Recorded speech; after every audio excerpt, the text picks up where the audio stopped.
और आज की मीटिंग को शुरू करते हैं इससे पहले 1 मिनट के लिए परमात्मा की याद में बैठते हैं और फिर अपने इसको अंजाम देते हैं। प्लीज।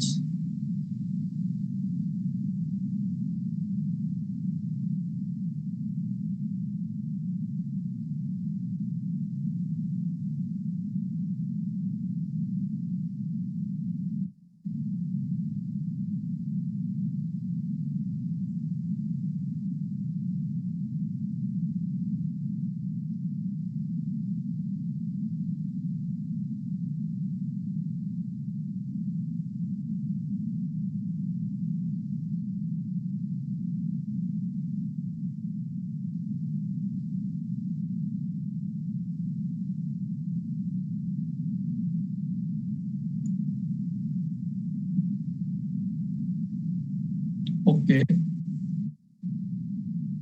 सभी सदस्यों का हार्दिक स्वागत है आज की जूम मीटिंग में। इसका टॉपिक है न्यूमरोलॉजी के अंदर 21, 22, 23, 24, 25 ये 5 अंकों के कॉम्बिनेशन है। इनको अपने को चर्चा करनी है। साथ में पिछले जितने भी वार्तालाप हुई है उसके ऊपर किसी के मन में कोई बात है, शंका है तो उस पर भी चर्चा हम कर सकते हैं। तो सबसे पहले चलते हैं 21, 2 और 1। तो पहले 2 है फिर 1 है। तो अगर देखें तो 3 बन गया। और जब हम 12 की बात कर रहे थे 1 और 2 उसका भी 3 होता है। 1 और 2 में पहले सन है फिर मून है, इसमें पहले मून है फिर सन है। इसका मीनिंग ये निकलता है मून एंड सन अमावस्या को डिनोट करते हैं,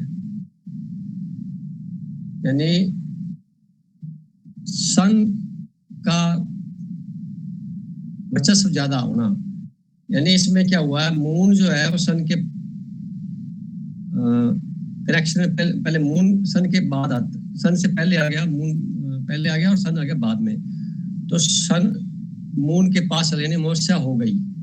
और 1 और 2 में क्या था कि अमावस्या क्रॉस करके चला गया।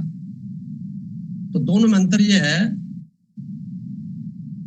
कि मून का सन के संपर्क में आने का मतलब, अमावस्या का मतलब है कि उस वक्त मन की जो स्थिति है वो कुछ हद तक अस्थिर हो सकती है,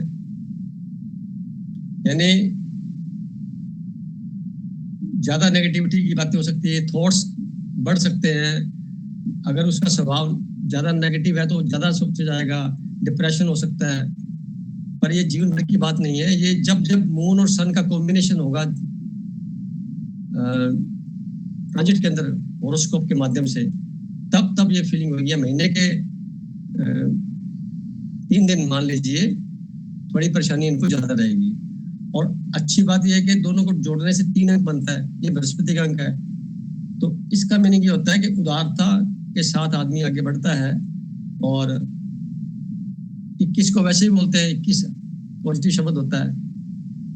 तो यहाँ पे ध्यान रखने वाली बात यह है, मून के लिए हमें पानी का कंटेंट है बॉडी में बराबर रखना चाहिए, 5 तत्वों के माध्यम से बराबर है, बैलेंस रहे, जिससे क्या है कि ये अपना जो पॉजिटिविटी है बना के रखे और बृहस्पति के रोल को बढ़ा सके। उसके लिए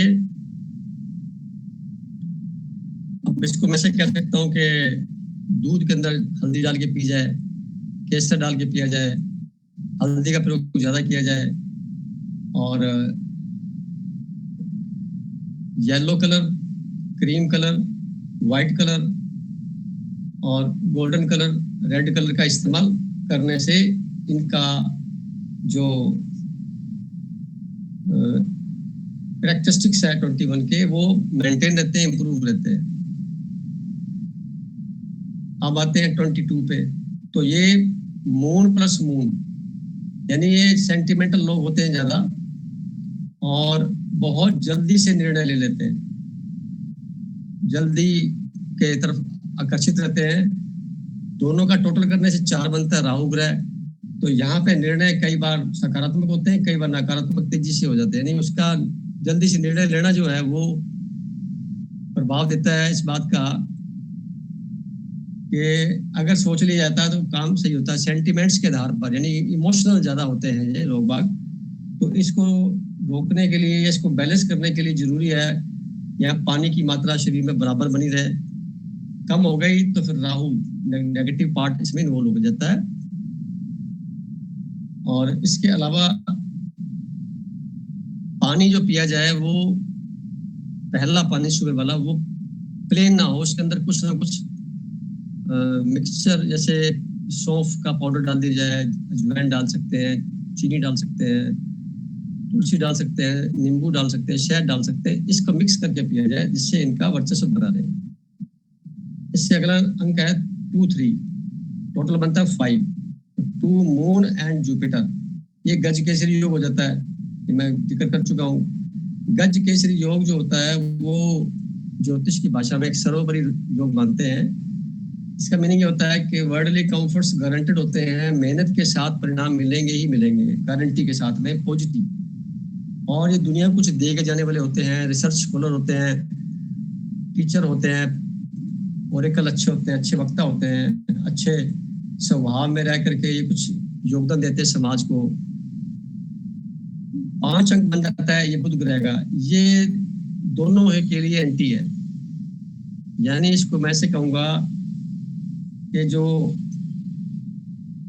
आवरण है बाहर के, जो वायुमंडल है जिसके अंदर रहते हैं लोग बाग, वो इनके फेवरेबल नहीं होता। ये खुद अच्छे इंसान होते हैं परंतु जहाँ पे रहते हैं वो वातावरण के सूटेबल नहीं होता, वहाँ कंफर्टेबल नहीं होता, जिस वजह से जीवन में कई बार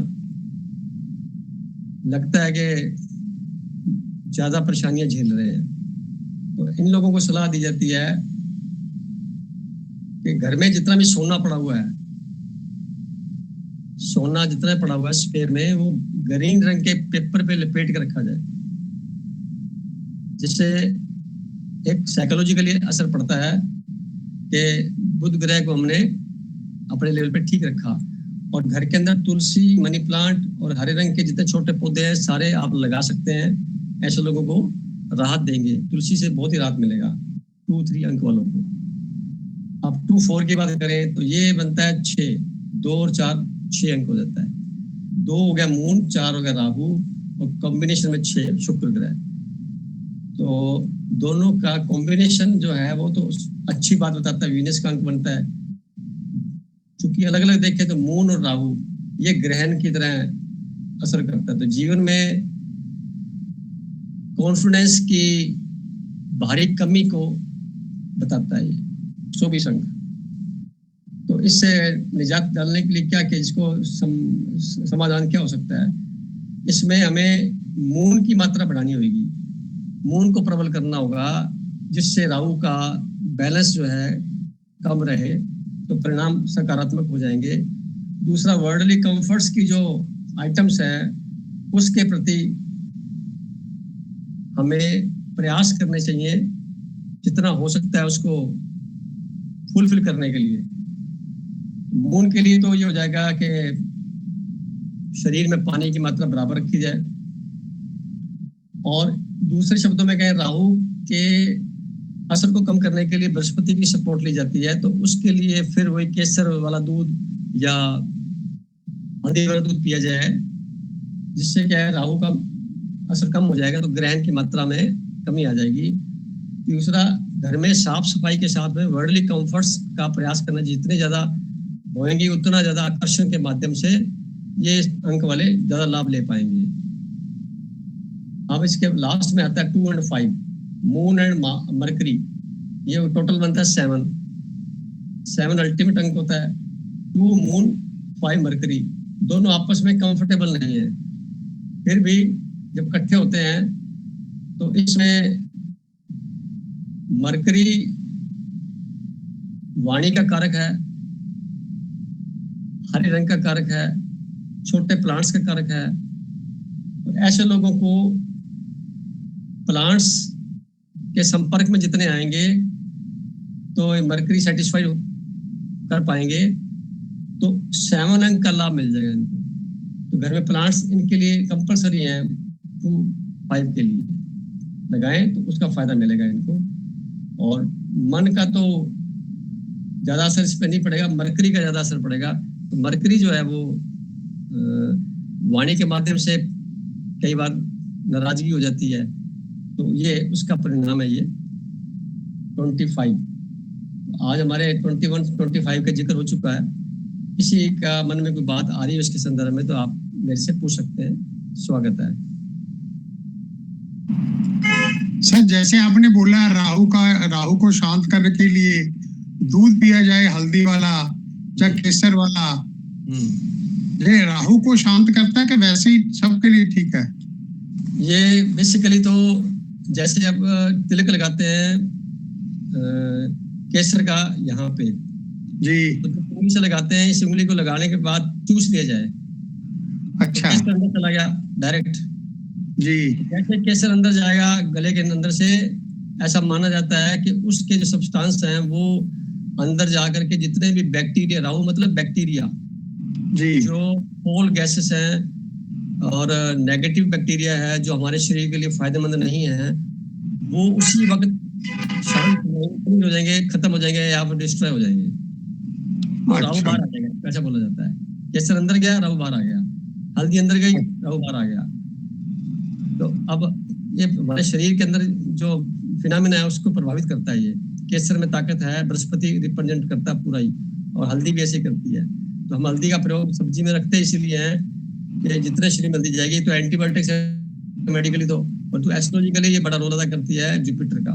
तो जुपिटर के यानी लीवर को सुरक्षित रखने के लिए, जुपिटर लीवर को बोलते हैं, सुरक्षित रखने के लिए, बैक्टीरिया फ्री रखने के लिए वहां पे राहु की गंदगी जमा ना हो कहीं। गंदगी राहु को डिनोट करती है, बैक्टीरिया जो नेगेटिव वाला है उसको रिप्रेजेंट करता है, केतु जो है पॉजिटिव बैक्टीरिया को रिप्रेजेंट करता है, जैसे दही के अंदर होता है तो पॉजिटिव बैक्टीरिया है।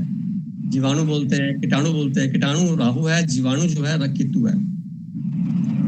तो हमारे शरीर में अब जीवाणु जो है उनको रखना होता है, कीटाणु को निकालना होता है। घर में भी वही बात लागू कर सकते हैं। घर में जहाँ पे जूते चप्पल पड़े हैं पुराने और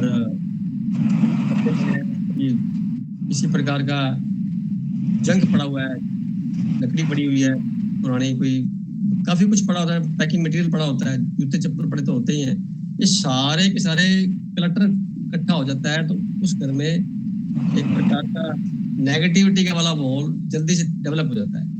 उसको आने के लिए हम इसको बाहर निकालना होता है शरीर से भी, जैसे बताया वैसे मकान से बाहर निकालना होता है, तो वहां पर भी राहु का रोल खत्म हो जाता है। और बृहस्पति सफाई का कारक भी है, जितने घर में सफाई होगी यहाँ पे वहां पे आज जो रहने वाले लोग हैं वो आसानी से जिंदगी को फाइनेंशियली साउंड मिलेंगे लोग आपको। तो कारण होता है कि शरीर ठीक है उसका और फिर वहाँ के वातावरण में भी ठीक रहता है। तो अपने मन भी जो है बृहस्पति के कनेक्शन में रहता है, मुंह के साथ जुड़ता है। अगर मन भी साफ सुथरा है, नीयत साफ है आदमी, तो ये बृहस्पति चंद्रमा के साथ जुड़कर से योग का निर्माण कर देता है। वहाँ इसका नहीं होता है कि आदमी समाज में रह रहा है या जिस क्षेत्र में काम कर रहा है वहां पे उसकी अलग से पहचान बन जाती है। आप अपने बातों से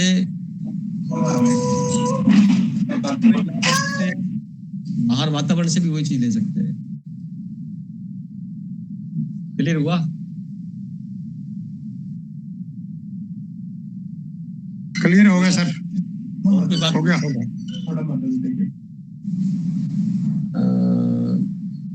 नेक्स्ट कोई बहन भाई बोलना चाहे?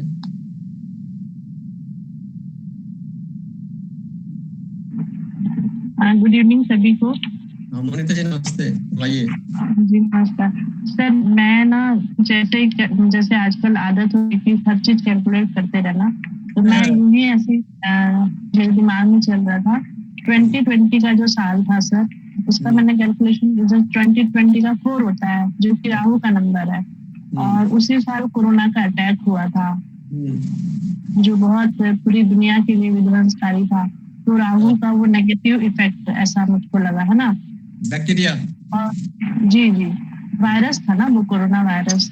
और नेगेटिव बोलिए आप, ठीक है जी नेगेटिव। और जैसे अभी है 2023, तो ये 5 अंक को डिनोट कर 7 को डिनोट कर रहा है, 7 नंबर होते हैं। और ये केतु की ये है, तो अभी जैसे राहु केतु की बात हो, तो केतु जो है वो आध्यात्मिक रूप से बहुत अच्छा होता है, मतलब पॉजिटिविटी देता है, बल देता है, अच्छा देता है। तो कहीं ना कहीं इस साल के लिए जैसे मैं देख रही हूँ कि बहुत कुछ अच्छा हो रहा है। WHO ने भी डिक्लेयर किया कि कोरोना पूरी दुनिया से खत्म हो गया। पता नहीं हुआ है या नहीं, पर एक दिन मैंने टीवी में देखा था ये न्यूज कि WHO ने डिक्लेयर कर दिया कि कोरोना दुनिया से खत्म हो गया। तो मैं उसी को रिलेट कर रही थी सर कि ये कितना सही है नंबर से अगर हम देखें तो जी। और आपने भी बताया था सर 2023 में ये खत्म हो जाएगा, मुझे याद है बहुत अच्छे से, मैंने किसी क्लास में ही पूछा था अपने सेशन में, तो आपने बोला था कि 2023 में कोरोना खत्म हो जाएगा करके। उसमें कारण था 17 जनवरी 2023 को शनि ग्रह मकर राशि से चेंज होकर के कुंभ राशि में आया। बस वो लास्ट दिन था उसका। मुझे पूछा गया था जब 2020 में मार्च के आसपास कई मित्रों ने पूछा था, यार ये तो छुट्टियां हो रही है, महीने की कब तक चलेगा प्रोग्राम, जो आप कई बार पूछा करते हैं। जवाब मैंने कैलकुलेशन निकाला था, मैं ये जो पीरियड है ये माइंड होते होते खत्म जनवरी 2023 तक हो जाएगा। तो हम देख भी रहे हैं 2 जनवरी 23 के बाद जैसे ग्रह बदला धीरे धीरे करके, अभी क्या है शनि ग्रह कुंभ राशि में आया है, तो वो डिग्री में देखा जाए तो जनवरी 17 जनवरी फरवरी मार्च अप्रैल मई लगभग 4 महीने होने वाले हैं। तो ये 30 महीने के लिए आया है, 4 महीने हो रहे हैं, तो डिग्री वाइज देखेंगे तो जबकि इसकी यात्रा है 30 डिग्री तक, और 8 डिग्री के बाद में ये यंग हो जाएगा। अभी क्या बच्चा है ये, तो परिणाम थोड़े धीरे धीरे मिल रहे हैं, परिवर्तन के साथ मिल रहे हैं। जैसे 8 डिग्री क्रॉस कर जाएगा, ये आप देखिए सितंबर अक्टूबर के आसपास या नवंबर तक, इस साल के अंत तक, तो आगामी समय सारा लगभग जनवरी मार्च 2025 तक का समय इसका है। वहां पे 22 मार्च 2025 तक ये कुंभ राशि में रहेगा। यहाँ पहुंचते पहुंचते ये पूरा बैलेंस बनाएगा, न्यायपालिका से लेकर के जितने भी विश्व में पिछले 3 सालों में थकान लोगों को हुई है उसको दूर कर रहा है धीरे धीरे। साथ में बैलेंस वर्चस्व बना रहा है जनता के बीच में, सरकारों के बीच में। और अभी हम देख रहे हैं कर्नाटक का जो इलेक्शन हुआ उसका परिणाम भी देख लिया हमने। जहां जहां भी दम्भ है, जहां जहां भी अभिमान है, जहां जहां भी गलतियां हैं, वो सारा सुधार करने का काम इसके पास है। तो व्यक्ति विशेष से लेकर के पूरे समाज, पूरे संसार तक देखेंगे तो ये इसको डोनेट करता है। केतु अल्टीमेट रिजल्ट देता है, पूरी तरह से इरेडिकेट कर देता है उसके बाद। यानी मान लो किसी बच्चे का सिलेक्शन होने वाला है और केतु की दशा शुरू हो रखी है, तो समझ लेना चाहिए कि केतु उसको ये जो पढ़ाई करा रहा है ये अंतिम पढ़ाई है, इसके बाद ये पढ़ाई नहीं कर पाएगा, काम खत्म इसका जो लक्ष्य था पूरा हो जाएगा। और ये क्योंकि इसके बाद जो दशा मिलेगी वो शुक्र ग्रह की मिलेगी, तो उसी कुंडली से शुक्र की पोजीशन से अंदाजा लगा सकते हैं क्या पोजीशन इसकी होगी।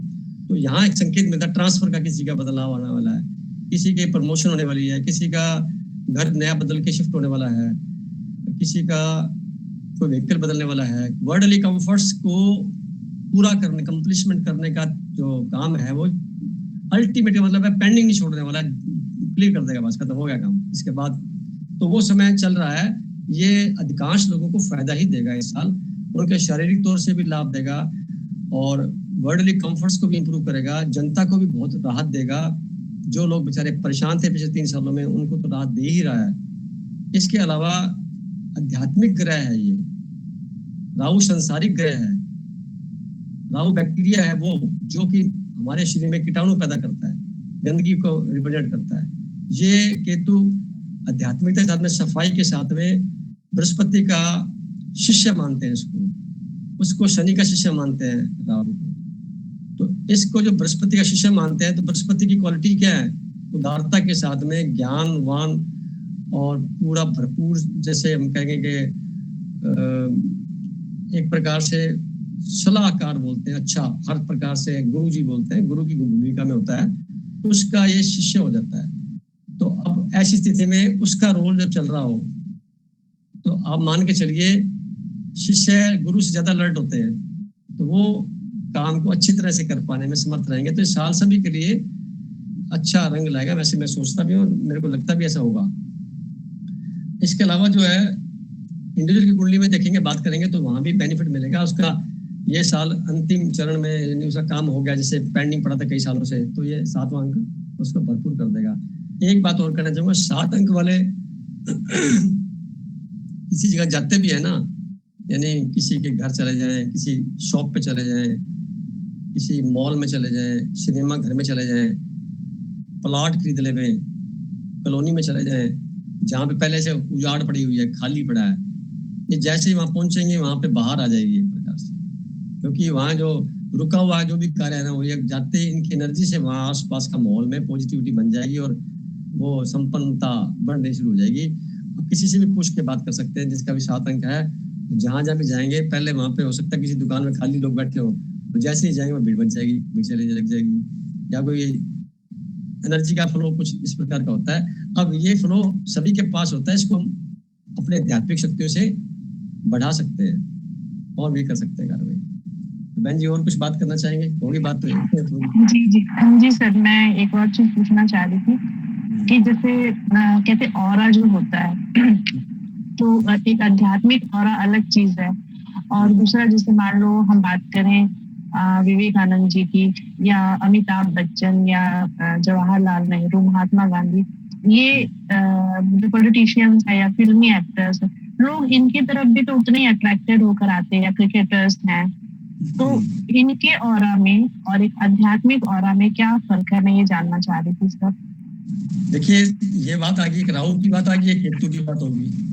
सारा सिनेमा अगर बॉलीवुड जो है, सारे पॉलिटिशियंस, सारा राजनीति, सारा ऐसा तंत्र जिसमें संसार दर्शक, दृश्य, दृष्टा और साक्षी, ये 4 बातों पर डिपेंड करते हैं।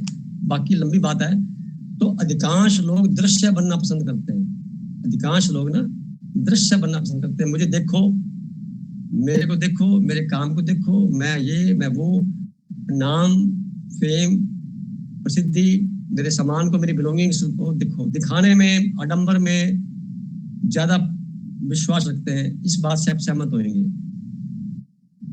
अधिकांश घरों में, बाजार में, सारे कोई प्रदर्शनियां सब दिखाने में लगी हुई हैं। भी मेरे को देखो, मैं दर्शक बनना ज्यादा पसंद करता हूँ। फिल्मों में काम करना है या नेता बनना है, दर्शक।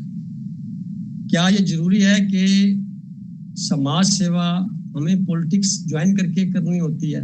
गारंटी है? को मैंडेटरी है क्या? नहीं है ना, मैंडेटरी, कंपल्सरी भी नहीं है। आप जो भी काम करने जा रहे हैं वो कार्य अगर उतनी तल्लीनता से कर रहे हैं, अगर एक किराने की दुकान वाला छोटा सा व्यापारी चावल भी किसी को देता है, अगर इस भावना से देता है कि ये चावल ले जाने वाला सज्जन अपने परिवार में जब इसका सेवन करेगा तो सारे परिवार के जितने रोग हैं, वो कष्ट हैं, वो दूर हो जाएं इसके खाते खाते ही।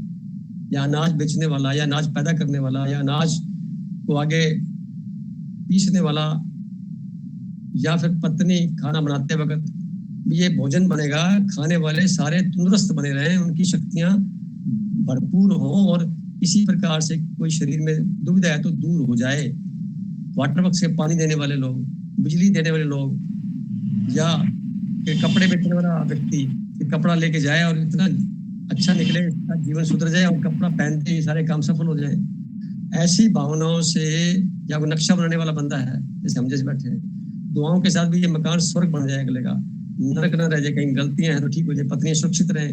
पत्नी बीमार है, किचन ही गलत बनी हुई है, पत्नी बीमार है, तो वो घर का तो पूरा उसका धुरी होती है, तो 8 घंटे तो कार्यालय उसका वही किचन में होता है, वही पीड़ित है, तो मकान के अंदर रहना बेकार है, घर नहीं बनता, मकान बना रह जाता है।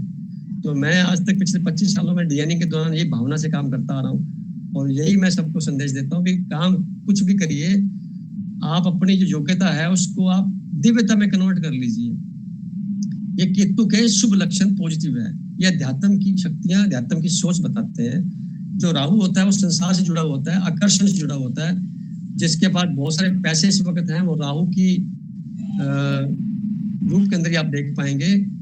वो चीज जितनी ज्यादा राहु का प्लेसमेंट होगा, उतना तरीके से जो बोले ना क्या, साम दाम दंड भेद, ये सारी नीतियां अपनाते हुए राहु के माध्यम से पॉलिटिक्स को पॉलिट्रिक्स बना दिया गया है, पॉलिटिक्स को पॉलिट्रिक्स बना दिया गया है।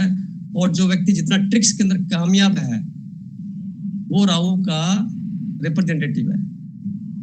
तो वो क्या करेगा, जहां जाएगा आकर्षण के साथ जुड़ेगा, परंतु छोड़ करके जो जाएगा वो सीखने लायक नहीं होगा।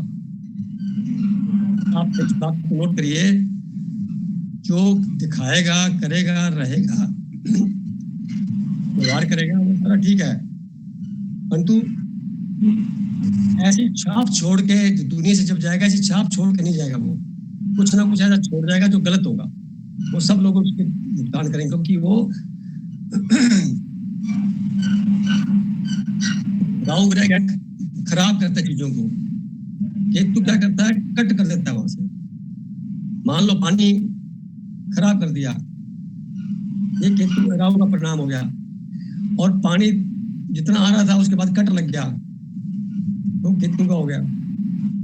तो आप देखिए कि अंतर को समझते हुए आप लोगों को चेक करेंगे, उनकी जीवनी को चेक करेंगे, उनके व्यवहार को देखेंगे और अल्टीमेट रिजल्ट देखेंगे जब आप, तो मेरी जो बातें मैंने बोली सारी सही मिलेंगी आपको। फिर भी कोई बात मन में हो तो मैं चर्चा करने के लिए तैयार हूँ, क्योंकि मेरी जो शोध की गई है, जो मैंने आज तक अनुभव लिए हैं, उसके आधार पर मैं कह रहा हूँ, मैं इसको एंडोर्स करता हूँ, क्योंकि मैं जानता हूँ ऐसा ही हो रहा है।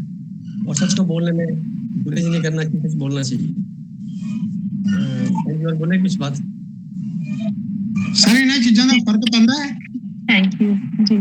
जिवें तुसीं कहना भी चावल देने वाला व्यक्ति जो सोच के दिंदा है कि चावल खाऊगा जेड़ा बंदा अच्छा हो जाए, इन्हां चीज़ां दा फर्क पैंदा है। गोयल साहब, आप सर्वेयर हैं। ठीक, बहुत फर्क पड़ता है भाई जी, बहुत फर्क पड़ता है, आपके विचारों का बहुत फर्क पड़ता है। मैं भी सर्वेयर हूँ, और मैं ₹1 भी देकर एक शुभ भावना से देंगे और एक वैसी भावना से देंगे, उनका बहुत फर्क पड़ता है। ये तो ब्रह्मा कुमारी में बताया जाता है जी। मैं सर्वे करते जाता हूँ, तो किसी फैक्ट्री में आग लग गई तो मैं जाकर जब अध्ययन करता हूँ, असेसमेंट करता हूँ, तो उसमें दुआ करता हूँ रिपोर्ट बनाते वक्त, इस फैक्ट्री में दोबारा आग ना लगे, इस फैक्ट्री के अंदर दोबारा नुकसान ना हो, क्योंकि जनता का पैसा खराब हो रहा है। ये जनता के राष्ट्र में हित में कहीं पैसा लगे। किसी ट्रक का सर्वे करता हूँ तो कोशिश करता हूँ साइन करते वक्त भाई ये ट्रक दोबारा एक्सीडेंट नहीं होना चाहिए। किसी और कार्य में जाता हूँ, नुकसान इंजीनियरिंग में कहीं, तो वहां पर भी जो लॉस हुआ होता है, उस लॉस की भरपाई कराने के साथ ही साइन करते वक्त दुआ करता हूँ परमात्मा से, ये दोबारा से घटना नहीं घटे। और सफल हुआ आज तक, वो ट्रक दोबारा एक्सीडेंट नहीं हुआ, वो फैक्ट्री में दोबारा आग नहीं लगी। और जितने भी मैंने साइन किए कागजों पे बैंक से लोन लेने के लिए, लोन जल्दी उतर जाए बंदे का, लोन ले रहा बेचारा, साइन तो मेरे चल रहे हैं, वैल्यूएशन करके दे दी बैंक में, लोन जल्दी उतर जाता है, वो तरक्की करता है, वापस फिर मेरे पास आता है। लक्ष्य बनाया उससे, उसकी तरक्की हुई, मेरे पास वापस आता है धन्यवाद देने के लिए। यानी कि ये मैं सफल इसलिए बोल रहा हूँ, ये चीजें 25 सालों से चल रही हैं, और एवरेज 2 लोगों की बीड़ी सिगरेट शराब छूट रही है मेरे बात करते करते पर डे। एग्जाम्पल के तौर पे, जब कभी हम ड्राइवर से भी मिलते हैं और बहुत बड़े ट्रांसपोर्टर से मिलते हैं, एक छोटे छोटे मजदूर से मिलते हैं और बड़े अधिकारी से मिलते हैं, तो जो लोग होते हैं आओ भगत करने, जैसे हम गए तो बोलेंगे सर आपकी क्या सेवा करें। एक मानवीय भारत में सिस्टम है ना, भी चाय पी लीजिए, कोई कोल्ड ड्रिंक ले लीजिए, कुछ सेवा करें। तो मेरा खुद का पानी मेरी कार में रखता हूँ, कहीं कुछ लेना पसंद नहीं करता।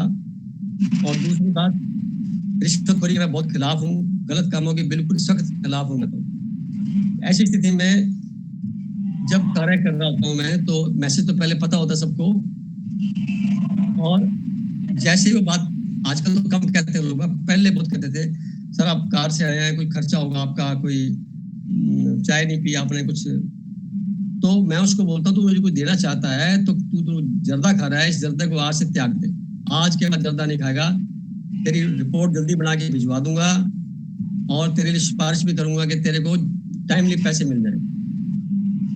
2 काम करूंगा, मेरी फाइल से किसी प्रकार की अड़चन भी नहीं आएगी, ये मैं वादा करके जाता हूँ। दोबारा तेरा ट्रक का एक्सीडेंट नहीं होगा, ये मैं परमात्मा से प्रार्थना करूंगा। जब तक वो हाथ छोड़ दे, कोई और शराब पीता तो शराब छोड़ दे, तो वो उस प्रभाव में आकर के उसी जेब से पूरी निकाल के बाहर फेंक देगा। अब नेक्स्ट होता है कि देखो हम हम दोनों खड़े हैं या 4-5 लोग खड़े हैं, आपने फेंक तो दिया, कल को फिर पी लेगा, फिर खा लेगा फिर। अब क्या है, हमारे सामने ऊपर देख, आकाश को दिखाता हूँ उसको, तो सन का इशारा करता हूँ मैं, देखो वो गवाह है, देख रहा है, ये परमात्मा का रिप्रेजेंटेटिव है सन। उसकी मौजूदगी में ये जो लोग हैं तो हो सकता है बैक भी जाएं, परंतु वो मौजूद हमें देख रहा है। इसलिए जो आपने करते किया है, जो प्रण लिया है, ये मेंटेन रखना, और अगर करेगा बेईमानी तो परिणाम तेरे सामने खुद क्या देंगे। अब इस तरह की वार्तालाप करके जब मैं सर्वे करने जाता हूँ तो गोयल साहब आप देखिए, क्या मैं सफल नहीं होऊंगा? होंगे पक्का। रोजाना पक्का सफल होंगे। शराब छूटनी हो, महीने के 50, 60, 70 लोग हो जाते हैं, और कितने सालों से ऐसी प्रैक्टिस कर रहा हूँ मैं, कितने कार्य करता हूँ, तो पीछे मेरा भाव ये दुआओं का खजाना बड़ा रखना चाहिए। पैसे का खजाना तो नहीं छूट जाएगा, दुआओं का खजाना हमारे पास भरपूर होना चाहिए।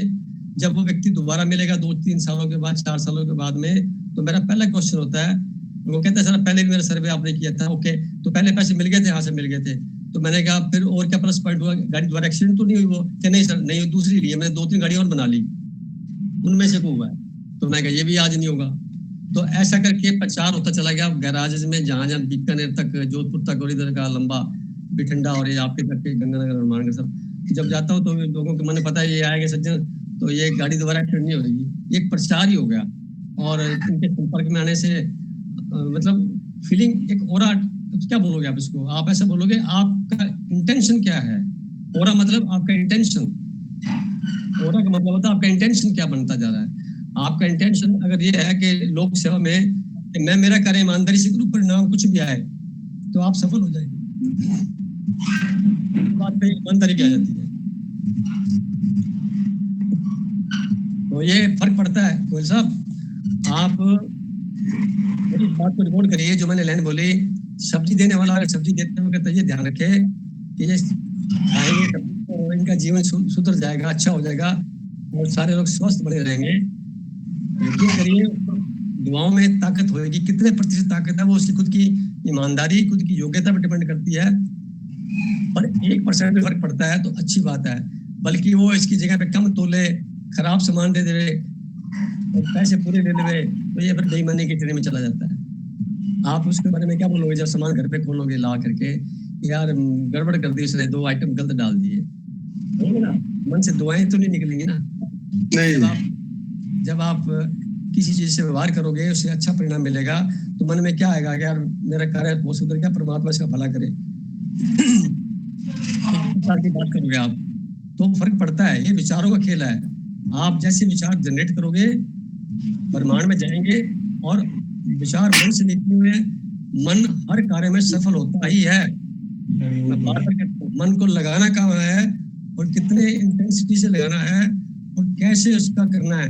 तो जितना ज्यादा सच्चाई और ईमानदारी से अगर आप चलते हैं, अपने विचारों को आप प्रेषित करते हैं पूरे ब्रह्मांड में, ब्रह्मांड सारा सच्चाई से जुड़ा हुआ है, झूठ से कतई नहीं जुड़ा हुआ, सच्चाई से जुड़ा हुआ। एक सच को कहीं सिद्ध भी करना नहीं पड़ता कि मैं सच हूँ, वो बोला और बात खत्म, वो भीड़ नहीं होती, वो अकेला होता है। तो अध्यात्म का रास्ता भी जो है अंततः सच्चाई पे टिका हुआ और अकेले की यात्रा है।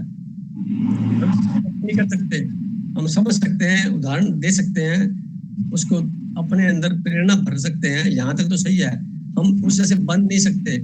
जितने भी दिखाई दे रहे हैं लोग बाग, उनके ग्रहों की कॉम्बिनेशन इस प्रकार की होती है कि आप एक चीज और नोट करिए, ईमानदारी से रोटी खाई जा सकती है, बहुत सारा धन इकट्ठा नहीं कर सकते आप, कितनी क्षमता आपके काम करने की है। तो आप ये मान के चलिए, जो लोग दिखाई दे रहे वातावरण आस में, राहु का प्रभाव ज्यादा है, और हमें किसी पे टिप्पणी करने का अधिकार नहीं है। सब लोग अच्छे हैं, हमें ये देखना है मेरा रोल क्या है इस ब्रह्मांड में, बस अपने रोल की तरफ फोकस करना होता है। न तो आप किसी की गलत बातों को सहन करिए और ना गलत खुद स्वयं होइए। आप न्यूट्रल रहिए, अनबायस्ड रहिए, विदाउट प्रेजुडिस रहिए, जैसा कि रिपोर्ट में अपने लिखते हैं। याद है आपको? बिल्कुल बिल्कुल याद है जी। तो मेरी बात से कुछ समझ में आया होगा आपको? बिल्कुल बिल्कुल आई है, बिल्कुल बहुत अच्छी तरह आई है। आप अपने पेशे को इस तरह से बनाइए ताकि पहले से तो बहुत सुधार है आपका। पहले तो कहते थे बहुत सारी परेशानी है, अब तो बोलते नहीं, आप सारी परेशानी कहाँ चली गई, या किसी ने डाला है, बोला था जैसे मैंने आपको। तो आने वाले टाइम में और देखेंगे, बहुत अच्छा आपका व्यक्तित्व बनता चला जाएगा। बड़ी खुशी होगी, आप किसी को देते हैं तो खुशी होती है, ऐसा मान के चलिए। लेने से इतनी खुशी नहीं होती कभी भी, आप देने से देती है। मेरे पास कई तरह के लोग आते हैं ना, तो ज्यादातर कल भी एक ऐसा केस आ गया था, वो बहुत ही परेशान थे। अब 15-20 मिनट में वार्तालाप करके समझाया उसको तो ठीक ठाक हो गए। अब चूंकि वो मेरी फीस देने के काबिल नहीं थे, तो मैंने पहले से सोच रखा था कि इनको फ्री देखना मेरे को, तो मैंने उनको फ्री करके फ्री कर दिया। क्योंकि पैसा कमाना ध्येय नहीं होना चाहिए बंदे का, अपना कृत्य सही करना होना चाहिए, तो परिणाम जो आएंगे निस्संदेह ज्यादा अच्छे आएंगे जितने आपने सोच रखी है। ये मेरा व्यक्तिगत एक्सपीरियंस बता रहा हूँ आपको। मैं हमेशा मैं ऐसे दुआ करता हूँ आप सब लोग अन्यथा नहीं ले रहे मेरी बात को, जो मैंने मेरे अनुभव थे मैंने शेयर किया, और गोयल साहब ने क्वेश्चन रेज किया तो मैंने इसको किया। बहुत अच्छी है जी, बहुत अच्छी। Thank you. बहुत सारे मेंबर्स हैं, लेकिन मैं एक क्वेश्चन बस पुट करना चाहूंगी कि जैसे किसी ने भी ये शुरू किया होगा आज मदर्स डे के नाम से, आज के दिन को बोलते हैं आज मदर्स डे है, तो सच में सर जैसे आज 14 मई है, तो क्या सच में इसकी कोई इम्पोर्टेंस होती है ये आज के दिन के लिए? विदेशों में होती है मैडम, ये यहाँ पे नहीं चलता। विदेशों में क्या होता है कि लोग इकट्ठे होते हैं महीने में, साल में कभी 1-2 बार, तो वो उनके लिए उन्होंने अपना एक तरीका बना दिया, बिग डे फिक्स कर दिया। और हमारे भारत में फॉलोवर्स ज्यादा रहते हैं, लीडर कम होते हैं। फॉलोवर्स में उसको बोलता हूँ बिना जाने मानना। तो यहाँ बिना जाने फॉलो करते हैं, वेस्टर्न जो सिस्टम है उसको, और उसका परिणाम हम देख भी रहे हैं। बिना जाने मानते हैं, और जान करके मानना अध्यात्म की तरफ जाता है, बिना जाने मानना धार्मिकता की तरफ ले जाता है। अब दोनों में बड़ा अंतर है। ये एक 1 वे ट्रैफिक है, एक 2 वे ट्रैफिक है। एक है अंधविश्वास और एक है विश्वास। अब आप मेरा माना कि every day is mother day, भूल कैसे सकते हैं आप? भूला उसको जाता है जिसको आपने याद भी उसको किया जाता है, उत्सव भी उसी का मनाया जाता है जिसको आप भूल चुके हैं। जब आप याद रखें मेरी माता है, मेरे साथ जुड़ी हुई है, उसकी गर्भ नाल मेरे साथ अदृश्य से जुड़ी हुई है। हम सब लोग आपस में बहन भाई क्यों बोलते हैं? पहले माता पिता इस धरती पर अवतरित हुए होंगे, उनकी संतान थी, उस संतानों के बाद में सब बिखरते बिखरते नेटवर्क बनता चला गया, हजारों लाखों वर्ष बन गए होंगे, इसका अंदाजा नहीं है। तो जितना लंबा नेटवर्क बनता चला गया, अंततः पहले माता पिता ने जो भोजन किया था उससे उनके शरीर में जो रज और वीर्य प्राप्त हुआ था, जिसके मिलन से हम लोग अपनी पूर्वजों को देखते आ रहे हैं, उसका अंश आज भी मौजूद है हम सब के अंदर। इसलिए बहन भाई हैं, ये मैं प्रूव कर सकता हूँ इस बात को, जिसको आप डीएनए कहते हैं। ये सारी की सारी प्रक्रिया मदर्स को हम भुला नहीं सकते। अगर बुलाते हैं तो फिर क्या बोलूंगा मैं। और एक दिन के लिए Mother's Day, happy Mother's Day बोल दिया, व्हाट्सएप कर दिया, बता दिया, खुश करने की बात है। परंतु क्या आप मैंने कल याद नहीं करेंगे उनको? परसों याद नहीं करेंगे? मैं तो कई बार लोगों को कहता हूँ घर में पिंडा माता बैठी है,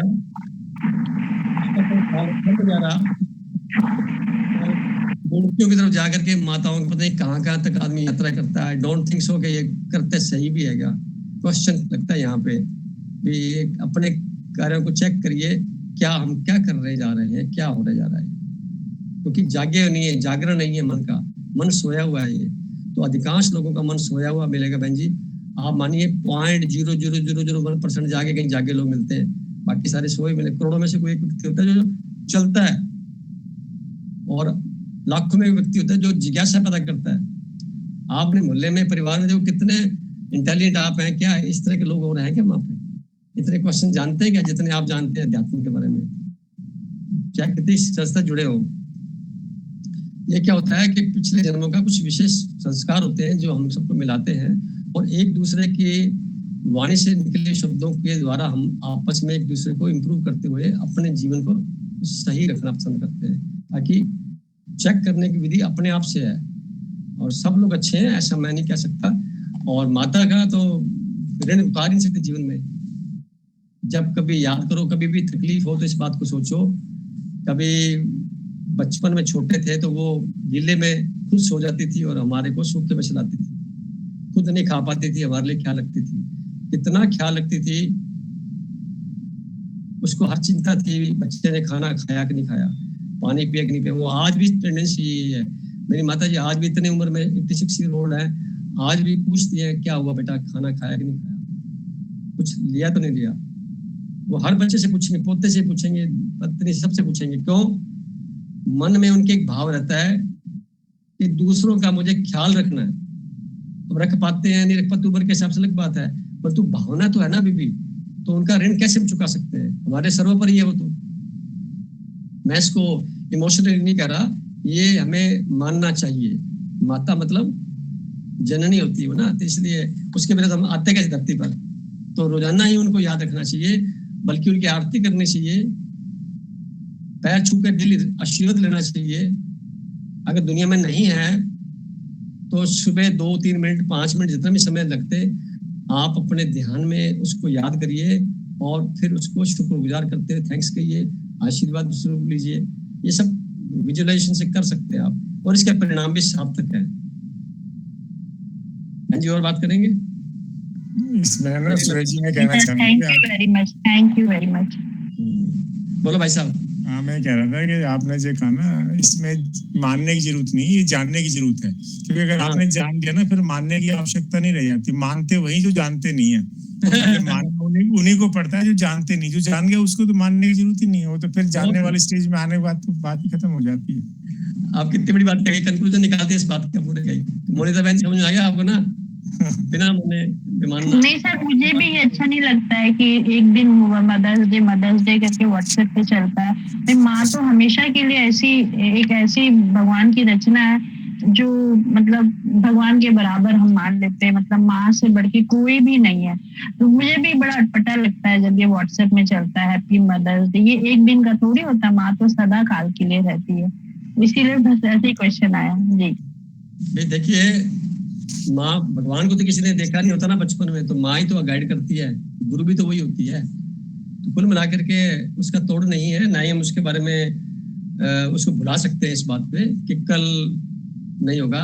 डेली प्रतिक्षण हमारे लिए कृतज्ञता के भाव से उनको मिलना होता है, और ऐसा मिलना चाहिए भी। सही कारण हम आप कृतज्ञता कैसे फील करेंगे, आप थैंकफुलनेस कैसे रहेंगे? जब जानेंगे तभी तो रहेंगे, जब जाने नहीं तो कैसे रहेंगे? खैर, महावीर भाई साहब ने बहुत सारा जवाब दिया है। और हमारे साथ अभी मैडम होंगी, बहन जी कौशल जी है ना, छाया कौशल जी, वो भी कोई अपना अनुभव सुनाती है। नमस्ते भाई साहब। नमस्ते जी, आप बताइए क्या जानना चाहते हैं, आप क्या बताना चाहते हैं?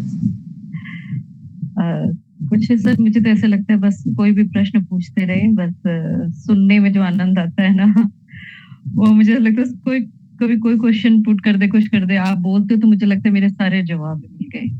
आज एक बड़ी हल्की सी एक उलझन थी जैसे माँ के लिए। जैसे कई बार बच्चों को भी लगता है कि बच्चे होते हैं, उनकी जो उम्र है, तो मैं थोड़ा इन चीजों में मुझे नहीं लगता, मुझे वो कहते हैं ना बहुत ज्यादा एक्साइटमेंट या बहुत ज्यादा उसमें नहीं रहती मैं। तो मुझे ये सब तो बच्चों को लगता है नहीं होना चाहिए, मदर्स डे है या कोई भी बर्थडे है या कुछ भी है। मैं इसको बिल्कुल एकदम मुझे लगता है एक साधारण दिन ही है। ठीक है, चलो कुछ बच्चों को चाहिए होता है। तो आज मेरे मन में जैसे आपने ये बात बोली, तो अब वही मेरे पास तो सिर्फ जो मैं वही है ना, अपना एक्सपीरियंस है। तो मुझे यही लगता है कि अगर कोई भी, अगर किसी को कभी ये ख्याल भी आता है कि मेरी माँ गलत है या मेरे पिताजी गलत है, तो मैं हमेशा बच्चों को ये बात कहती हूँ, मैंने कहा बेटा, जो संतान अपने माँ बाप में इस तरह से कमी निकाल सकती है ना, उससे वो कभी सही नहीं हो सकता जिसको अपने माँ बाप में, क्योंकि हम उनकी यात्रा को कभी नहीं जानते। पता नहीं उन्होंने किस कष्ट से हमें, किस तरह से हमें पाला किया, तो हम जिस बारे में जानते नहीं है हम उसको जज नहीं कर सकते। लेकिन आज का जो समाज है, बहुत उनके लिए इजी हो जाता है कि बुजुर्गों को अपने पास रखना मतलब उनके कंफर्ट में कमी आ गई, एक जिम्मेवारी। उनके पास समय नहीं है उस जिम्मेवारी को निभाने के लिए। मैं सोचती हूँ जिम्मेवारी निभाने के लिए कभी समय नहीं, नियत चाहिए होती। अगर आपकी इच्छा है तो आपके पास में मतलब ये जो बातें हैं जो मैं किसी को कह चुकी हूँ कि आपकी नियत होनी चाहिए। नहीं तो एक रिक्शे वाला भी अपनी माँ को पाल लेता है रोज मजदूरी करके, और अगर कोई संतान ये कह सकती है कि मेरी इतनी कमाई नहीं है तो मैं माता पिता का बोझ या उनकी दवाइयों का खर्चा नहीं उठा सकता, तो एक समय में मेरे को नाराजगी होती थी। खैर अब नाराजगी नहीं होती है, लेकिन उस समय पे मुझे क्या होता था कि मुझे मेरी नाराजगी गुस्से के रूप में निकल जाती, और मेरा गुस्सा क्या होता था कि शब्दों से कम निकलता है। मेरे एक मतलब आदत है कि जैसे मेरा गुस्से का मतलब ये है कि मैं चुप कर जाती हूँ, मतलब मुझे कोई बात ही नहीं करनी। अब इस चीज में लेकिन इस समय के साथ थोड़ी समझ आई कि आपको थोड़े शब्द भी डालने पड़ते हैं, कि कोई आपके मन में नहीं झांक सकता कि आपके मन में क्या चल रहा है, जो भी अच्छा बुरा है, तो आपको उसको व्यक्त करना भी आना चाहिए, नहीं तो वो भी गलत हो जाता है। तो आज मदर्स डे पे बिल्कुल एक छोटी सी बात, जैसे आपने कहा ना कि कुछ मन में आया था कि ये ऐसे करूं या ऐसे करूं, आपने जवाब दे दिया। क्या बात है। तो मैं तो वही कहती हूँ ना, मुझे ऐसे कई बार मुझे लगता है मैं कोई प्रश्न पूछूं या करूं, जबकि इच्छा मेरी यही होती है कि सब प्रश्न पूछते रहे और मैं केवल सुनती रहूं, हाँ, जवाब मिल जाता है।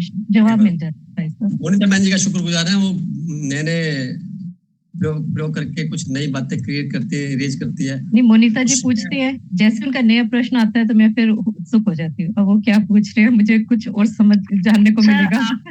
आपके सानिध्य में रह करके इतना चिंतन मनन चलता है सप्ताह भर, और वो सब मैं ना इकट्ठा करके रखती हूँ कि मेरे को संडे का वेट रहता है, मेरे को सर के सामने ही रखना है। मतलब बहुत अच्छा लगता है सर, मतलब मुझे ऐसा लगता है एक अहंकार, शुद्ध अहंकार, कि मेरे पास जो जानकारी है वो आम लोगों के पास शायद नहीं होगी। मुझे बहुत इस बात का शुद्ध अहंकार है कि हम एटलीस्ट इस नॉलेज के साथ जी रहे हैं। और जैसे अभी छाया जी कह रही थी, तो मैंने ना भाई जी कई महिलाओं को ये कहते सुना है कि मैंने सास ससुर को अपने पास रखा हुआ। जैसे 2-3 भाई हैं सबको, तो एक बहू कहती है कि मैंने सास ससुर को अपने पास रखा, मैंने सास को मेरे पास रखा। सर मुझे ना मतलब इतना गुस्सा आता है उस समय। आप कौन होते हो सास को रखने वाले? आप हो कौन? आपका पति उस माँ का बेटा है, तो आप ये कैसे कह सकते हैं कि मैंने उनको रखा है? नहीं, वो आपको बहू बनाकर लाई है, उसने आपको अपने घर पे रखा है, ना कि आपने सास को मेरे रखा है। मतलब ये जब बात आती है ना, बहुत सारी बहुएं कहती हैं कि मैंने सास को या ससुर को मेरे पास रखा हुआ है। ये हम नहीं बोल सकते, ऐसा लगता है हमारा अधिकार नहीं ये बोलने का, बिल्कुल नहीं, क्योंकि जो पति हमारा है वो उस माँ का बेटा है। वो माँ हमको लेकर आई है, ना कि हमने उनको रखा हुआ। हम ये बोल ही नहीं सकते। आपका विचार बोला जाता है विचार बहन जी, इसको ऐसे कहते हैं, जैसे बहुत पहले मैं बैठा था किसी बैंक में, तो मुझे कहा गया कि माता जी आपके साथ हैं। किसी ने पूछा मेरे से, तो हम 3 भाई हैं। मैंने कहा नो, मैं उनके साथ रहता हूँ। तो वो एकदम से छोटा है, उनके बात तो एक ही है। मैं कहा नो, बात एक किससे है? जब हम ऐसा समझ लेंगे कि माता के साथ हम रह रहे हैं, तो हम उनके आशीर्वाद के पात्र बने रहेंगे। और क्योंकि वास्तविकता भी यही रहती है, बड़े बुजुर्ग को ये धृष्टापूर्वक बात कहनी होती है कि मैं उनको संभालता हूँ। बहुत बड़ी धृष्टता है। तो उनका आशीर्वाद, उनकी दृष्टि, उनका संग, हम हो सकता है वो दिखा ना सके, परंतु अंतःकरण में तो हमारे उनके प्रति श्रद्धा रहेगी, तभी तो बातें निकलेंगी। है जब कोई सोच लेता है कि मैं अपनी माता को रखता हूँ या पिता को रखता हूँ, या मैं अपने बुजुर्ग को या किसी बहन को रखता हूँ, तो मुझे लगता है कि वो जो कह रहा है कुछ अबोधपूर्ण बात है। प्रकृति के नियमों से चले तो कोई किसी का खाता भी नहीं है, ना किसी को कुछ देता है ना कुछ लेता है। प्रकृति ने सबके लिए व्यवस्था बनाई हुई है। परमात्मा की जो सृष्टि है उसके अंदर सारी व्यवस्था अल्टीमेटली बनी हुई है। हमें भ्रम रहता है कि मेरे आने से ये हो जाएगा, मेरे जाने से ये हो जाएगा, मेरे कहने से ये हो जाएगा। ये भ्रम है, टूटता है कब? जब अध्यात्म में आदमी आता है, उस ब्रह्मांड को महसूस करता है, सारे कण को महसूस करता है, तो लगता है सारे लोग बराबर हैं, बहुत अच्छे लोग हैं, सब अपने अपने किस्मत से अपने समय के साथ आए हैं, अपने चले जाएंगे। तो आपने बहन जी इस बात को बहुत अच्छी तरह से रियलाइज किया। कभी भी ये कह देना कि मैं उसको खिलाता हूँ या खिलाती हूँ या रखता हूँ या रखती हूँ, ये परमात्मा की कायम व्यवस्था के प्रति शक पैदा करना हो जाएगा, गलत हो जाएगा। और ऐसा परमात्मा के अंदर हम हैं, परमात्मा हमारे अंदर है कि नहीं पता नहीं, हम परमात्मा के अंदर हैं। जैसे ही लाइन बोलते हैं, आप बोल के देखिए मैं परमात्मा के अंदर हूँ। तो सारा अहंकार तो खत्म उसी वक्त ही हो गया, बचता ही नहीं है, सूक्ष्म अहंकार भी चला गया। हम बोलते क्या है, परमात्मा मेरे अंदर है, परमात्मा को छोटा सा आले में रख देते हैं, किसी अलमारी में बना दिया, किसी कमरे में 4x6 के कमरे में डाल दिया, अपने लिए कमरा चाहिए 12x15-14 का, उसके लिए 4x5 का, ये कंपेरिजन कर देते हैं। कोई और संस्थान बना लेंगे, 50x25 का प्लाट बना देंगे, यानी जितना कुछ किया जा रहा है वो इतना ज्यादा एक लेवल पे, मैं देखूं बिगिनर के लिए तो अच्छी बात है, ठीक है, ओके, पर किसी लेवल पे जाके तो बड़े उपवास का पात्र बनता आदमी, ये क्या उम्र कर रखा है, क्यों ऐसे क्यों होता है ये? इतने विराट को हम मजाक में जितना मर्जी बोल देते हैं, क्या दृष्टा नहीं है ये? जब उसके साथ दृष्टा करते हैं तो माँ बाप के साथ दृष्टा करते ही होंगे, कन्फर्म है, तो जो व्यक्ति वहां करता है वहां भी करता होगा, स्वभाव उसका ही है। तो प्रतिपल शुक्रगुजार माता का, जिसने हमें जन्म दिया धरती पर। अगर माता या पिता नहीं होते तो हम कहाँ आते? सोचने का विषय तो ये है। और अपने पे लाके देखो, सभी माताएं हैं इस वक्त, क्या सोच के बच्चा पैदा किया जाता है? पर्पस तो कुछ और होता है, ये तो बाई प्रोडक्ट परिणाम आ गया, समाज के डर से यहाँ स्वीकार कर लिया गया। सच्चाई तो ये है। और फिर इस सच्चाई को, ये मेरा बच्चा, मेरा बना, ये कहना कुछ हद तक तो ठीक है, पर आगे जाकर के लगता है मेरा तो कुछ है ही नहीं, यहाँ फिर क्वेश्चन खड़ा हो जाएगा। अध्यात्म का मतलब है ऐसी यात्रा जिसमें हम सच्चाई को स्वीकार करें और हर पल याद रखते हुए किसी को भी, यानी कि इसको ऐसा भी कह सकते हैं, हमें फॉल्ट फाइंडर नहीं बनना। फॉल्ट फाइंडर, राजनीति करना, कौन क्या कर रहा है, कौन क्या नहीं कर रहा है, उसके जो मन की तरंगे हैं उसको झकझोर देना बेकार में, है ना। कोशिश ये करनी चाहिए मेरा रोल क्या है उसकी मदद करने के लिए, मतलब मेरी क्या आवश्यकता है जिससे मैं उसको मदद करके उसको मैं राहत पहुंचा सकता हूँ, वो वॉलंटरीली होती है। अब यहाँ क्वेश्चन बेंजी मोर बोलना चाहूंगा, क्या हम घर में रह करके जो कार्य करते हैं, चाहे पुरुष है चाहे स्त्री है, वॉलंटरीली करते हैं या हम लोग बाय फोर्स करते हैं? अब देखो यहाँ बड़ा बड़ा माइन्यूटली अंतर है। जनरली सुनने में आता है ये करना पड़ता है, ये करना पड़ता है, ये करना पड़ता है, समय निकालना पड़ता है। मैं कहता हूँ तो समय तो निकालना इसलिए पड़ता है क्योंकि आपकी इच्छा पूरी नहीं है, और पानी 100 डिग्री टेम्परेचर तक गर्म नहीं होगा, भाप नहीं बनेगी, तो आप 90 डिग्री पे वापस आकर नीचे चले जाएंगे। क्यों नहीं? वॉलंटरीली आप करो, आप कार्य। आपने किसी को वादा किया है तो अपने शब्दों को सुना होगा आपने, उन सुने हुए शब्दों का सम्मान पहले आप खुद करिए। जब आप अपने शब्दों का सम्मान करना सीख लेंगे तो पहला स्टेप अध्यात्म का पार कर लेंगे। बहुत लंबे स्टेप है, तो पहला स्टेप पे फेल हुए पड़े हैं। जो बोला उसको ही लागू किया, सुना अनसुना कर दिया, भूल गए, को बहाना ढूंढ लिया, गलत है ये। पहले चेक ही अपने आप करना होता है कि मैं दिन भर में कितने शब्द बोले, कितने फलीभूत हुए, कितना मैं ईमानदारी से उसको सुना, कितना मैंने ईमानदारी से उसके साथ निभाया। ये आपकी खुद की इंट्रोस्पेक्शन करने की चाबी है।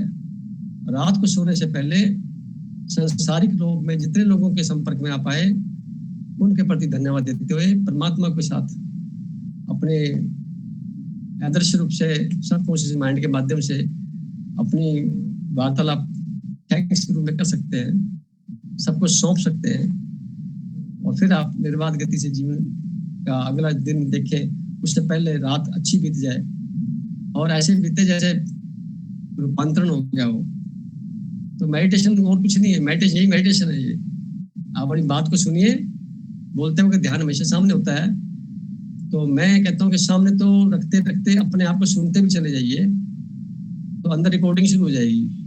तो खुद के मन को राजी करना होता है, मन बाहर ना जाए, मन सुने और आप बोले। आत्मा मुख के माध्यम से बोल रही है, मन सुन रहा है, आपने अपना पूरा लक्ष्य हासिल कर लिया, कभी भी गड़बड़ नहीं होगी। और उसका पहला चरण है धीरे धीरे बोलना। तो जैसे जैसे धीरे धीरे बोलेंगे आप, शब्द आते जाएंगे स्पीड से और आप अपना बात कर लेंगे।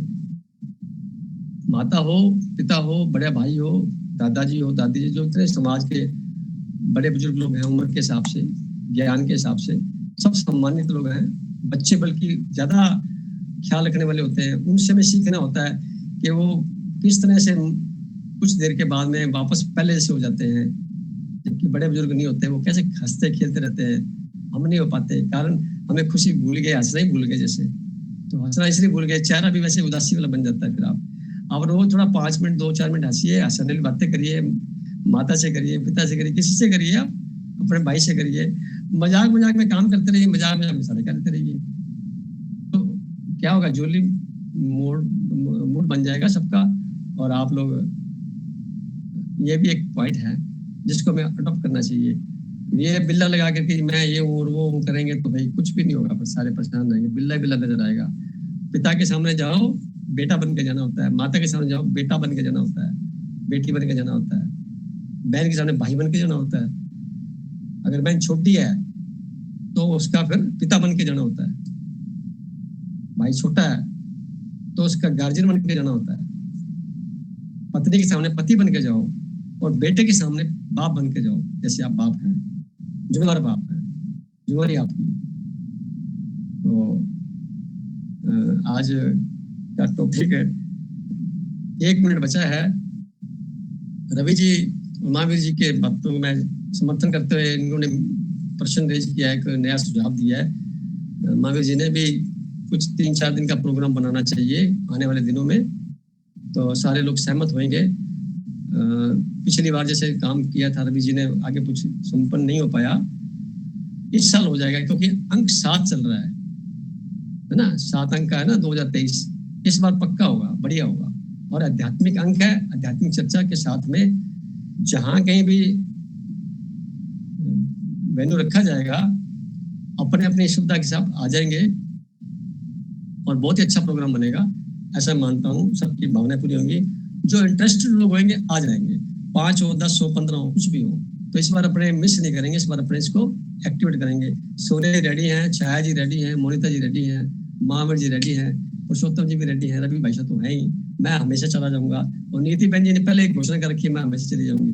तो कितने 10-12 8-10 लोग हो गए, बाकी 2-4 लोग भी मेंबर नहीं आ रहे इसमें, तो वो भी आ जाएंगे, बात करेंगे। तो अब आप कोई ऐसा प्लेस तय करिए।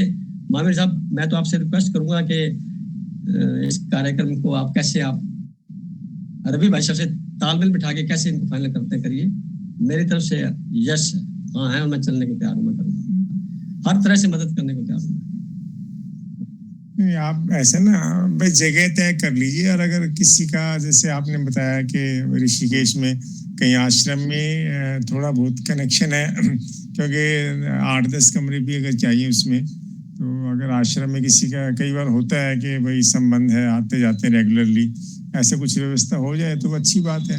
ऋषिकेश को मैं अच्छा मानता हूँ कि एक ऐसा स्थल है जहाँ पे गंगा बहती है, और पिछले साल मैं गया था वहाँ पे, 3-4 दिन बिता के आया था। तो वहाँ पे आश्रम बहुत सारे कमरे मिल जाएंगे, थोड़ा प्रयास करने से हो जाएगा काम, अपने विचार करें। तो वो जगह फ्रूटफुल है इस कार्य के लिए। वैसे तो मैंने कहीं पढ़ा था कि भाई हम घर में जाप करते हैं ना, तो इसका 1 गुना ही फल मिलता है, मंदिर में करते 100 गुना मिलता है, पहाड़ की चोटी पे करते हैं 1000 गुना, लेकिन नदी के किनारे करते हैं तो 1,00,000 गुना मिलता है। क्या बात है, ये नदी के किनारे हो जाए खुले आकाश में, तो उससे तो बढ़िया कुछ हो ही नहीं सकता। और वो भी गंगा जी के किनारे हो जाए तो उससे अच्छा क्या होगा। तो ये सब मान्य होगा, अपने प्रोग्राम करते हैं। अभी मेंबर जुड़े हुए 1 2 3 4 5 6 7 8 10 मेंबर तो भी जुड़े हुए हैं, 3-4 और बढ़ जाएंगे, 15-16 हो जाएंगे। परिवार से बताएंगे तो भी अच्छा होगा। और इतना मैं अश्योर कर सकता हूँ कि आपके सानिध्य में मतलब वो बहुत ही मतलब अच्छा समय बीतेगा, यादगार बीतेगा। उसमें और भी कई चर्चाएं होंगी जिसमें लोगों को मौका मिलेगा पूरा दिन। आप 1 घंटे में लोग बोलने के लिए इतना बेचैन रहते, सुनने को सब ललायित रहते हैं, तो जब पूरा 3 दिन मिलेंगे ना तो उसमें बहुत ज्यादा आनंद आएगा मेरे ख्याल से। एक दूसरे की एनर्जी का लाभ लेंगे और बिल्कुल कुल मिला के ऐसा हो जाएगा जिससे बोलेंगे कि मन में किसी प्रकार की कोई भी जो 2 सालों के सफर के दौरान कोई बात मन में रह गई है वो पूरी हो जाएगी। वो पूरी भी होगी। इसके अलावा चीज होती है, जैसे अभी यहाँ पे हम अच्छी बातें सुनते हैं, ठीक है ना, वहां पे रहते हुए हम देखेंगे कि हम वाकई में इसको लागू कर पा रहे नहीं कर पा रहे हैं, कि कोई चीज नॉर्मली हमने सुनी लेकिन जब प्रैक्टिस में वो मौका है तो हमने उस चीज को वैसे किया कि नहीं जैसे करना चाहिए था, या हम अपने नॉर्मल कोर्स में जैसे स्वभाव में आदत बनी वैसे ही करते हैं, वो चीज भी एक टेस्टिंग हो जाएगी। वो देखिए टेस्टिंग हो जाएगी, और साथ में अंक 7 है तो ये हमें सपोर्ट मिलेगा। ऋषिकेश नाम रह शब्द से लागू होता है, ये भी अच्छी बात है। तो ऋषिकेश को फाइनल करते हैं प्लेस को। रवि भाई साहब से प्रार्थना करूंगा कि ये इस कार्य को जो पिछली बार बनाया था प्रोग्राम इन्होंने, तो वो जो सारा मटेरियल पड़ा होगा उसको आगे बढ़ा करके जितना हो सके जल्दी से डेट सेट करने की बात है, तो ग्रुप के माध्यम से डेट आप बता देंगे तो इसमें ग्रुप में डाल दें ना, इसमें 2-3 डेट डाल दें कि भाई ये टेंटेटिव डेट है, उसमें फिर लोग अपनी सहमति देते जाएंगे तो आसान हो जाएगा। रवि भाई साहब जी प्रार्थना करूंगा, ये फाइनल आप करेंगे भाई साहब। जी भाई साहब, जी करिए अपने। अब वो क्या है कि वो ऋषिकेश, मेरा नाम रवि आर से शुरू होता है और महावीर भाई साहब का नाम रह पे खत्म होता है। और मेरा नाम बीच में आता है, सुरेश रह बीच में आ जाता है। ठीक है, सभी का नाम है पुरुषोत्तम जी, इनमें रह लगा हुआ है, और जिनका नहीं लगा हुआ तो कुछ और अच्छे पॉइंट उनके पास है। सबका कॉम्बिनेशन चलेगा, 7 सुर होते हैं ना, सबका अच्छा रिजल्ट रहेगा। करिए भाई साहब, मैं चाहूंगा कि इस बात ऑलरेडी प्रपोजल यहाँ पे पड़ा हुआ था, मैं हूँ कि वो शायद ग्रुप में पड़ा हो, मैं उसे रीसेंड करता हूँ, थोड़ा सा एडिट करता हूँ। हाँ, जिसके कोई चेंज करना हो तो लिख देगा, नहीं तो एक्सेप्टेड है, बस यही है। राइट। और जितने यस कर देंगे तो वो आपका रिकॉर्डिंग में भी इतने लोग चाहिए। बाकी की प्रक्रिया मिलके कर लेंगे ना आपस में। कुछ मैं प्रयास करता हूँ ढूंढने का, कुछ काजे कमरा काम मिलता है, कुछ आप करिए, मिल जाए जैसे भी होगा कर लेंगे। नेट पे चेक कर लेंगे।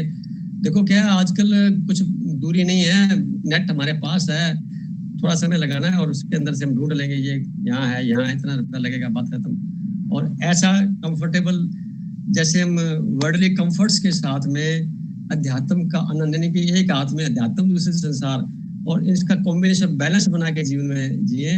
और वो जो 3 दिन या 4 दिन का जो प्रोग्राम रखे, दुनिया से कट ऑफ, दुनिया से कोई लेना देना नहीं, पर इधर के मामला रहना चाहिए। वो एक थोड़ी सी तय कर लेंगे, और कुछ विशेष बातें भी होंगी, कुछ नई जानकारी लेंगे, सारा कुछ वहाँ की खूबियां होंगी, वो भी हम चर्चा करते चले जाएंगे और समझ जाएंगे। ध्यान कराएंगे, ध्यान की विधि है उसको समझेंगे। कई लोगों की समस्या रहती है ध्यान कैसे करें, क्या करें, नहीं पकड़ में आती बात।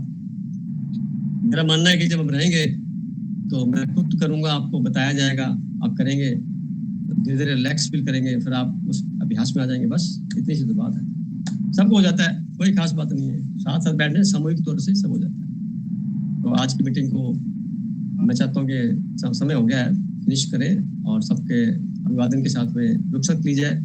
बाकी कार्य जो है रवि जी कर लेंगे और रिकॉर्डिंग मिल जाएगी। तो मेरा तहे दिल से सबको पुनः शुक्रिया, बार बार शुक्रिया, और प्रश्नों का अच्छे जवाब देने के लिए परमात्मा का शुक्रिया जिसने हमें ज्ञान दिया। हमारा खुद का ज्ञान कुछ भी नहीं है, हम लोग सिर्फ एक माध्यम है, करने कराने वाला कोई और है। Thank you sir, thank you very much. शुभ रात्रि। बहुत शुभ रात्रि। नमस्कार साहब, शुभ रात्रि। शुभ रात्रि sir, thank you very much. शुभकामनाएं भाई साहब, शुभकामनाएं।